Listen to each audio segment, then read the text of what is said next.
Bonjour et bienvenue de retour à ma chaîne après tout ce temps.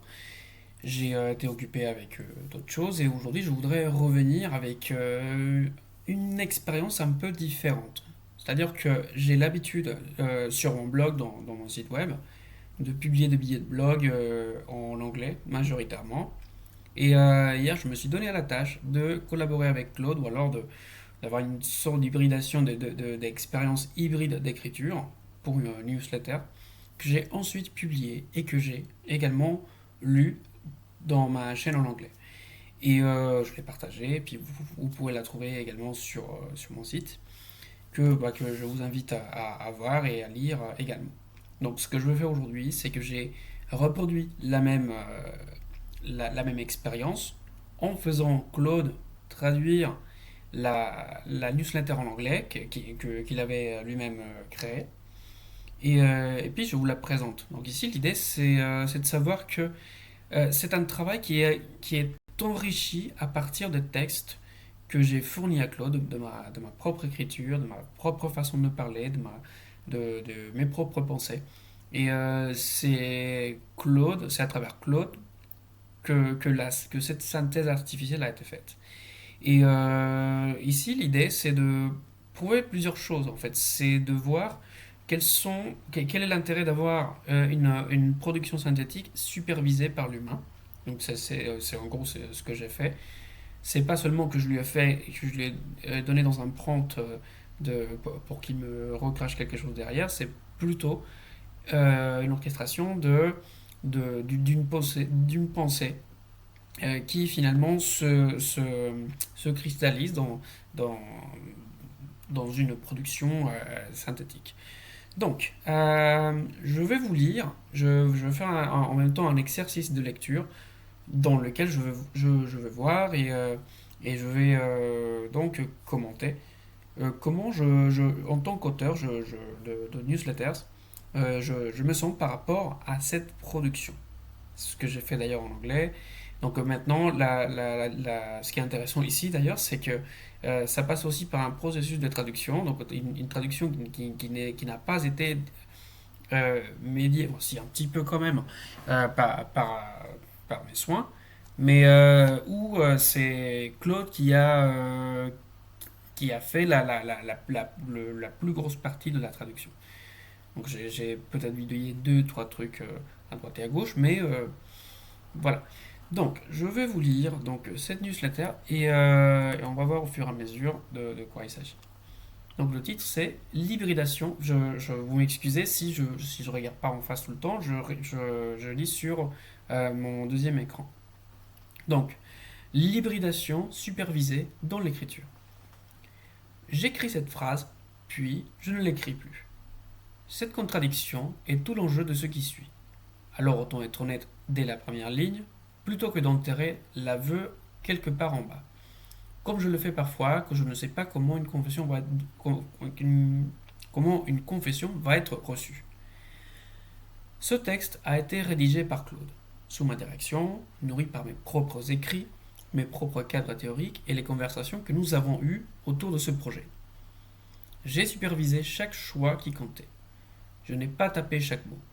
C'est une exception, faite pour cette occasion précise, et je préfère y réfléchir avec vous plutôt que de simplement l'annoncer et passer à autre chose. Appelons la chose elle-même hybridation supervisée. Pas parce que j'aime les termes cliniques, mais parce que l'expression fait vraiment un travail. Hybridation parce que deux formes de cognition différentes produisent un seul texte. La mienne, façonnée par des années de pensée en trois langues et une obsession particulière pour la gentilité, et celle d'un modèle façonné par une quantité presque incompréhensible d'écriture humaine compressée en poids statistique. Supervisée parce qu'aucun de ces résultats hybrides ne vous parvient sans passer d'abord par mon jugement, de la même manière qu'une traduction ne vous parvient pas sans passer par celui du traducteur. Je reviens sans cesse à la traduction comme analogie la plus proche. Mais ce n'est pas un hasard.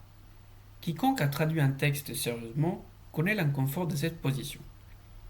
Vous n'êtes pas, vous n'êtes pas l'auteur, mais vous n'êtes pas non plus un simple conduit passif.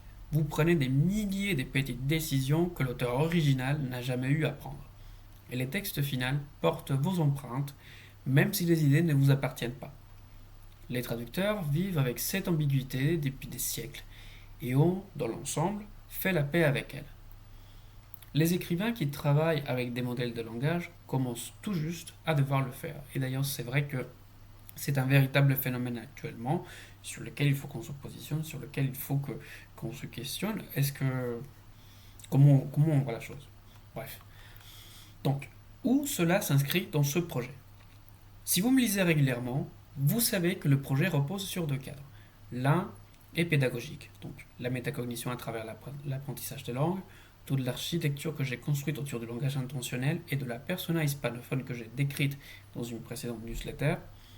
L'autre est un workflow de traduction pensé pour me permettre de travailler étroitement avec des auteurs et des institutions avec qui je peux avoir des vraies conversations avant que ces conversations ne deviennent quelque chose de plus public, comme une campagne ou une création partagée. Ça c'est vrai, ça se tient. L'hybridation supervisée se situe exactement à la jonction des deux. D'un côté, c'est un exercice métacognitif. Diriger un modèle pour qu'il écrive dans ma voix m'oblige à articuler ce qu'est réellement ma voix, quelles phrases sont vraiment miennes et lesquelles ne font que sonner comme si elles pouvaient l'être. Où s'arrête le cadre et où commence la personnalité. J'ai demandé à mes élèves de faire quelque chose de similaire en espagnol, construire une persona à partir de la langue, puis l'examiner. Je ne m'attendais pas à mener le même exercice sur moi-même en anglais avec une machine plutôt qu'un miroir. Donc ça, cette petite dernière phrase, elle s'accroche un peu trop à un projet que j'ai entamé ou que j'ai entrepris par le passé avec mes élèves d'espagnol, dans lequel effectivement je leur demandais donc de mettre en place un dialogue intérieur, avec quelques petites techniques d'apprentissage, quelques techniques autour de la métacognition, et puis ça a donné des résultats très intéressants. Mais là, je vois que parmi les sources que Claude a choisies, il s'est intéressé particulièrement à celle-là. Bon. De l'autre côté, c'est un aperçu du workflow de traduction lui-même. Si je peux superviser un modèle d'assez près pour produire quelque chose qui sonne comme moi, je peux le superviser d'assez près pour transporter les idées de quelqu'un d'autre à travers une frontière linguistique sans perdre ce qui rendait ces idées dignes d'être traduites. La discipline est la même. Seule la source change. Et c'est vrai que c'est là où, quand je parle souvent d'intentionnalité, quand je parle de coordination entre deux personnes et puis de garder le sens, là je pense que c'est l'essentiel, effectivement. Donc, la partie inconfortable. Je mentirais si je disais que publier ceci me met parfaitement à l'aise. Il y a une petite voix insistante qui me demande si un lecteur qui aimait mes précédentes newsletters aimait moi, spécifiquement, ou aimait un style qui s'avère reproductible par quiconque a accès aux mêmes conversations que j'ai eues avec Claude. Je n'ai pas de réponse toute faite. Ce que je peux vous dire, c'est que les idées de ce texte, le cadre théorique, le vocabulaire, la façon dont je relie l'inconfort du traducteur à la persona de l'apprenant de langue, tout cela vient de moi, de mes propres écrits et réflexions, réinjectés dans le système comme matière première. Rien ici n'est inventé à ma place. C'est arrangé en mon nom, de près, sous ma direction, et cette distinction compte plus pour moi que je ne m'y attendais. Une cognition étendue, pas une cognition délocalisée. L'idée d'esprit étendu d'Andy Clark est utile ici. Le carnet, la calculatrice, le moteur de recherche, aucun d'eux ne pense à votre place, mais tous deviennent partie intégrante de la boucle dans laquelle circule votre pensée. Un modèle de langage sous supervision étroite n'est pas une catégorie d'outils différente, c'est simplement une catégorie bien plus articulée, et des outils plus articulés changent la forme de ce qui est produit sans nécessairement changer qui le produit. L'idée de Michael Levin sur les pensées en tant que penseurs, Thoughts are thinkers en anglais, que j'évoquais dans une autre newsletter, s'applique ici curieusement. Si les pensées agissent déjà de façon partiellement indépendante à l'intérieur d'un même système cognitif, alors un modèle supervisé n'introduit pas une nouvelle forme radicale d'altérité dans le processus d'écriture. Il rend simplement visible une altérité qui était sans doute déjà là, seulement distribuée différemment. Le dragon de la AGI que j'évoquais en décembre n'a pas disparu. Il a juste commencé à écrire des brouillons. Ce que je me demande et ce que je vous demande maintenant. Je ne pense pas que cela devienne le mode par défaut de cette newsletter. La raison même de l'existence de ce projet est de défendre une forme d'agentivité très spécifique, très humaine, et je n'ai aucune envie d'automatiser discrètement la chose même que je demande à mes élèves de développer. Mais je ne peux pas non plus prétendre honnêtement que cette écriture hybride reste une curiosité marginale. Elle a déjà cours dans les newsletters, le copywriting, jusque dans la fiction littéraire. La plupart du temps sur la transparence que je viens de vous offrir. Voici donc la vraie question avec laquelle je veux m'asseoir. Et j'aimerais sincèrement savoir où vous vous situez. Donc ça, c'est sincèrement une question que j'ai pour les personnes qui regardent cette vidéo ou qui ont l'occasion de lire le billet de blog. Donc, si l'hybridation supervisée devient une part normale du travail de la plupart des écrivains dans les prochaines années, étroitement dirigée, transparentement divulguée, nourrie par leur propre matière, cela change-t-il ce que vous attendez d'une signature? Le fait de connaître le processus change-t-il votre lecture des derniers paragraphes, maintenant que vous savez? Je n'ai pas de position arrêtée sur la question, et c'est précisément pour cela que j'ai voulu publier celle-ci ouvertement plutôt que discrètement.